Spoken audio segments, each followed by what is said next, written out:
Hello everyone and welcome back to BlockGems. On BlockGems we talk about what is going on in the non-fungible tokens space.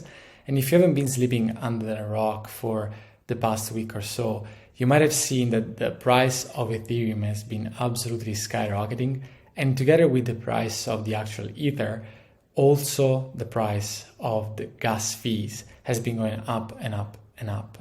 And this is particularly relevant if you are in the NFT space, if you are a collector, or if you put up tokens for sales, because as we can see from this graph, we notice that there are pretty massive spikes that are detailed here, describing the average transaction fees in gas amounts. Now, what does this mean in practical terms? It means that if you want to move around an asset that is in the triple digit ranges in terms of USD evaluation, if it's an asset that costs, say, $200, $300, you might be paying an amount in transaction fees that is almost the same as the value of the actual assets, which is pretty ridiculous. So what is also interesting is that, unfortunately, all the most successful projects are built on top of the Ethereum infrastructure. Of course, there are discussions and projects to move part of the transactions or on side chains or on so-called layer 2 infrastructures. But for the most part, for the almost totality of the market, there is still an over-reliance on the Ethereum network. And you might be asking, does this impact me if I buy my NFT art, for instance, typically in USD? If you, for instance, buy on Nifty Gateway, you buy in USD. If you buy on Maker's Place, you can buy in US dollars. So does this affect you? Well, it does still, in a way, because in the price that you're paying, although in US dollars, there is still factored in the fact that the price of transactions is becoming higher and higher and higher. And this is a good example that I want to show you. If I want to put up for sale a creation that I own, I'm requested to pay this amount, whether in US dollars or in Ether, to quote unquote speed up the transaction. In reality, the truth is that if I want this request to go through, the request of put this asset up for sale, if I want this asset to be on sale soon, I need to pay this amount.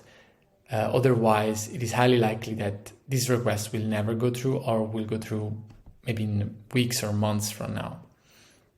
So for this reason, I wanted to discuss a project that I find particularly interesting for a number of reasons, but also because it is a project that does not live on the Ethereum infrastructure. And this project is Atomic Assets, which lives on atomichub.io. I will put the link in the description below.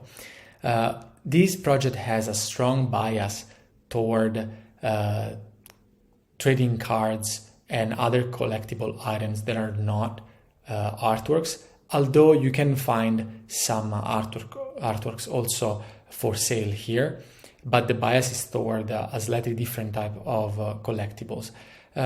So just briefly on the marketplace, it works on multiple networks, so on Wax and on EOS, amongst the most known ones, and not for now, not on the Ethereum blockchain. Anyone can can start creating, anyone can put for sale an asset, but also create an asset. And in this respect, it's quite similar to Rarible. So there are pros and cons associated with that. And something that I found particularly relevant is that this project is starting to partner up with pretty impressive names, pretty large and relevant names. this case Atari, and as you can see, this is a verified creator. So there is these verification systems that exist also on other platforms. I mentioned Rarible, and it is also available there, for instance. This doesn't mean much. It just means that the platform has created a sort of vetting system, a verification system that shows that there has been a little bit of investigation on who is putting up for sale or who is creating a given asset. However, what I found relevant for you guys as collectors is an upcoming partnership with between Wax and Capcom for the brand Street Fighter. The reason why I found it very valuable for a collector is because in this case you have that rare occasion where a pretty known brand is coming to a pretty niche marketplace, in this case Atomic Assets, and you have the occasion to be early to the party, to be one of the early arriving in the space, one of the early people that starts collecting this. This is really on the horizon now because the primary sale will occur on February the 18th. And I think that I will start collecting some of these packs that will be put up for sale. So let me know what you think about Atomic Assets. If you disagree with me and if you don't think this is an interesting project, if you agree with me, just let me know that in the comments area below. And please remember to subscribe to the channel and to smash that like button. And with that, thank you very much and see you in the next video.